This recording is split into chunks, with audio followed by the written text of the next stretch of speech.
이제 2월 동안 하나님의 형상에 대한 이야기들, 그래서 우리가 그 하나님의 형상으로 되돌아가자, 회복하자라는 이야기를 나누고, 이번 3월부터는 사순절이 시작했기 때문에 예수님의 그 사랑과 우리가 돌이켜야 하는 회개에 대해서 여러분들과 좀 말씀을 나누려고 합니다.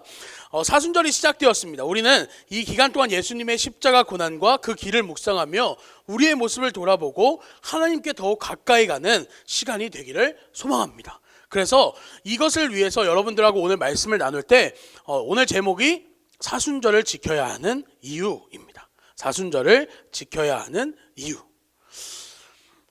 2월 한 달 동안 우리가 하나님의 형상에 대해서 나눴죠. 사순절을 보내면서 우리가 3월 동안은 이 사순절에 대해서 이야기해 보려고 한다고 했는데, 이 사순절이라는 말은 헬라어로 테살코스테라는 말을 번역한 겁니다. 이 말의 뜻은 40일간의 기념일을 말해요. 그러니까 부활절일을 기점으로 거꾸로 돌아오면서 들어있는 주일을 뺀 40일간을 주의 고난과 부활을 묵상하며 경건하게 보내자고 시작된 절기가 바로 사순절입니다. 그리스도께서 죄인을 구원하시기 위해 고난당하신 사건에 담긴 그 의미들을 살펴보면서 자기 십자가를 지고 주께서 걸어가신 그 고난의 길에 동참한다는 신학적 의미가 담겨 있습니다. 이 기간 동안 예수님의 고난과 부활을 묵상하면서 십자가 복음을 마음 깊이 새겨서 자신의 신앙을 재각성하고자 비교적 긴 40일간의 긴 절제 기간을 갖는 것이 바로 사순절입니다. 그러면 왜 하필 40일일까요? 성경을 보면 40일은 경건한 삶과 관련된 상징적인 수임을 우리는 알 수 있습니다. 대표적으로 오늘 본문에도 나왔는데 우리 주님께서 40일 동안 광야에서 금식하시면서 공생애를 준비하셨습니다. 모세도 40일간 시내산에서 금식하면서 하나님의 말씀을 받을 준비를 했죠. 이스라엘 백성들은 가나안 땅에 들어가기 전에 40년을 저 광야에서 훈련받았습니다. 이렇게 40이라는 수는 하나님의 백성들의 경건을 상징하고 있습니다. 그래서 전통적으로 기독교는 한 해에 한 번은 40일 동안 절제하면서 경건을 힘써 연습하자는 뜻에서 우리가 사순절을 지켜오고 있다라는 겁니다. 이번 사순절을 통해서 우리의 신앙을 점검하고 하나님께 우리의 마음을 돌이키는 시간이 될 수 있기를 소망합니다. 오늘 본문은 예수님께서 40일간의 마귀의 시험을 끝내고 처음 가르치셨던 내용입니다. 회개하라, 천국이 가까이 왔느니라. 예수님은 세례 요한의 가르침을, 그 마지막 말을 이어받으시면서 이렇게 얘기하셨던 거예요. 그 메시지를 이어서 같은 메시지를 전하셨습니다. 너희 삶을 고쳐라. 하나님 나라가 여기 있다라고 지금 이야기하시는 것이 오늘 본문입니다. 사랑하는 여러분, 사순절의 이 핵심은 예수님의 십자가 고난을 묵상하는 것이지만 그 십자가를 묵상하는 성도에게 일어나는 반응은 회개이고 우리의 삶을 하나님께 돌이키는 데 있습니다. 그런데 여러분, 이번에 우리가 사순절을 기억하고 이 절기를 지켜야 하는 이유가 무엇일까라는 생각이 이번에 말씀을 준비하면서 문득 그런 생각이 들었어요. 여러분들이 보셨을 수도 있고 안 보셨을 수도 있고 조금 이렇게 시간이 지난 드라마인데, 제가 최근까지 이 미스터 선샤인이라는 드라마를 봤습니다. 이 미스터 선샤인은 일본을 물론 서양 군대들이 앞다퉈 주둔하던 1902년부터 1907년까지 일제강점기 직전의 개화기, 즉 의병 활동이 가장 활발했던 시기를 주된 배경으로 삼았다고 합니다. 이 드라마는 각 인물들의 개인사들이 한 곳으로 연결되는 느낌을 주더라고요. 특별히 5명의 이 인물들이 등장하는데 그 인물들은 얼핏 비슷해 보이지만 신분도 성별도 다른 이 5명의 조선인들이 각자의 선택으로 결국 한 곳으로 나아가는 걸음을 드라마 속에서 보게 됩니다.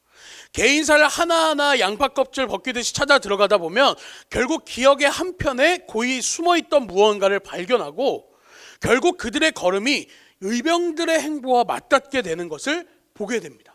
그렇게 내용이 전개되고 끝맺어지는 내용이 이 드라마인데, 제가 이 드라마를 다 본 후에 사순절이 시작되었거든요. 그런데 아까도 이야기했지만 제가 문득 이런 생각이 드는 거예요. 우리가 이 사순절이라는 절기를 정해서 그날을 지켜야 하는 이유가 도대체 무엇일까? 그리스도인이라면 예수님의 십자가와 고난을 그것을 묵상하고 회개의 삶을 통해서 그리스도를 따르는 길로 가는 사람들인데, 우리가 이 날을 굳이 따로 정해서 지키면서 기억해야 하는 이유가 무엇일까 생각이 들더라고요. 그런데 아까 이야기했던 기억의 한편에 고이 숨어있던 무언가를 발견하고 한 이 말에서 저는 이 질문에 답할 수 있었습니다. 여러분, 이번 사순절이 3월 2일부터 시작해서 4월 14일까지거든요. 근데 전날이 무슨 날이었죠? 사순절이 시작했던 3월 2일이 전날이 무엇인 날이죠? 3.1절이죠. 우리가 이 때를 다 함께 지키는 이유가 뭐예요? 기억하자는 거죠. 1919년 3월 1일에 있었던 3.1 운동을 기념하는 날인 거죠. 이날을 국경일로 정해서 태극기를 개양하고 쉬도록 하고 있습니다. 요즘 젊은 세대들에게 질문했을 때 3.1 운동에 대해서 잘 모른다라는 이런 결과가 있다고 하더라고요. 아무튼 그렇게 잘 모른다곤 하지만 우리는 이날 태극기를 걸면서 그 의미를 조금이나마 새길 수 있는 것 같아요. 그때를 다 떠올리면서 의미를 깊이 새기지는 못해도 조금이라도 나라에 대한 생각을 하게 되고 조금이라도 애국심을 갖게 되는 날인 것 같습니다. 여러분, 사순절을 기념하고 기억하는 이유가 여기 있지 않을까요? 많은 그리스도인이 예수님의 십자가와 그 고난을 제대로 알지 못하고 때로는 묵상하지도 않지만 이때가 되면 그래도 우리는 우리의 생활과 태도, 삶의 많은 부분들을 정돈하고 정비하게 됩니다. 그렇게 스스로를 절제하고 다스리면서 예수님의 십자가를 떠올리고 때로는 더 깊은 곳 회개의 자리까지 나아가게 되는 거죠. 어느새 추억이 기억의 한편에 자리 잡은 내용이 되었던 그 십자가가 다시 내 삶에 깨워지는 시간이 되는 거죠. 그렇기 때문에 우리는 이날을 기억하고 지키는 겁니다. 사랑하는 여러분, 여러분이 예수님의 십자가와 고난을 묵상하는 것, 그것이 나를 위한 것임을 수없이 들어왔겠지만 아직 그 의미를 알지 못할 수도 있습니다. 그러나 여러분, 이 사순절을 지키는 것, 이 절기를 기억하는 것만은 여러분들이 놓치지 않았으면 좋겠습니다. 어떤 한 기억이 의병들의 행보와 맞닿게 되면서 나라를 위해 헌신했던 그 드라마 속 주인공들처럼 이 사순절을 기억하고 그것을 기념하는 것은 우리의 삶을 흔들어 하나님께로 향하게 할 것입니다. 사순절의 핵심은 예수님의 십자가 고난을 묵상하는 것이지만 그 십자가를 묵상하는 성도에게 일어나는 반응은 회개하고 우리의 삶을 하나님께 돌이키는 데 있다고 했습니다. 이것이 무엇입니까? 오늘 본문에 예수님의 가르침에 있는 거예요. 하나님 나라가 여기 있으니 너희 삶을 고쳐라. 이미 하나님 나라가 우리 가운데 있습니다. 우리가 할 것은 기억하는 것을 넘어 삶을 살아내는 데 있다라는 거죠. 지금까지 살아왔던 삶의 방식들을 고쳐야 한다라는 겁니다. 새롭게 바꿔야 하는 것이죠. 예수님은 사람에 대해서 말씀하시는 것을 우리가 성경의 곳곳에서 볼 수 있는데 항상 같은 패턴이 그 내용 안에 담겨 있음을 볼 수 있습니다. 그것은 바로 모든 말씀이 결국 내 자신을 향한다라는 겁니다. 비판을 받지 아니하려면 내가 먼저 비판하지 않아야 합니다. 대접을 받고 싶으면 내가 대접받고 싶은 대로, 내가 원하는 대로 먼저 내가 대접해야 합니다. 남의 티를 보지 말고 나의 들보를 먼저 보아야 합니다. 남을 판단하는 내가 바로 그 일을 행하고 있을지도 모릅니다. 이처럼 언제나 예수님의 가르침은, 예수님의 말씀은 나를 향한 것임을 볼 수 있어요. 결국 그리스도인은 나를 보는 사람이라는 거죠. 제자의 삶, 예수로 사는 삶은 우리가 지금까지 계속해서 나왔던 말씀을 나눴던 것처럼 먼저 나를 부인하는, 내가 죽는 삶입니다. 여러분, 이 삶은 회개로부터 시작할 수 있죠. 회개란 뭡니까? 곧 내가 가는 길에서 유턴하고 다시 그 길로 가지 않는 것을 말하는 겁니다. 우리의 모습을 점검해 볼 수 있기를 원해요. 비판받기는 싫어하면서 남을 비판하지는 않았습니까? 대접받기를 원하면서 내가 다른 사람을 대접하는 것은 아까워하지 않았습니까? 자기에게는 관대하고 다른 사람에게는 엄격하지 않았습니까? 다른 사람을 판단하는 것을 즐겨하면서도 자기 자신은 그렇지 않다고, 다르다고 여기면서 살고 있지는 않았냐라는 거죠. 사랑하는 여러분, 사순절을 시작하면서 예수님이 이 땅에 내려오신 그 이유를 묵상해보고 스스로를 돌이켜 점검하면서 회개의 자리로 나아갈 수 있기를 원합니다. 예수님의 십자가를 묵상하는 성도의 반응은 나를 돌아보며 하나님께로 돌이키는 회개입니다. 그렇게 회개의 자리로 나아가면 이젠 예전의 그 길로는 다시는 가지 않는 것, 새로운 삶의 길을 걸어가는 것을 말하는 거죠. 그 길은 바로 나는 죽고 예수로 사는 것입니다. 내 안에 예수 그리스도가 사는 삶은 다른 어떤 것이 아니라 지난주에 나눴던 내용을 생각해 보면 됩니다. 예수님이라면 어떻게 하셨을까? 이 생각을 우리의 삶의 곳곳에 적용해 보는 거죠. 사랑하는 여러분, 이제는 각자의 삶을 돌이켜 하나님께로 나아가는 삶이 되기를 소망합니다. 그 삶은 우리가 지금까지 나눴던 다른 사람을 위해 사는 이타적인 삶을 말해요.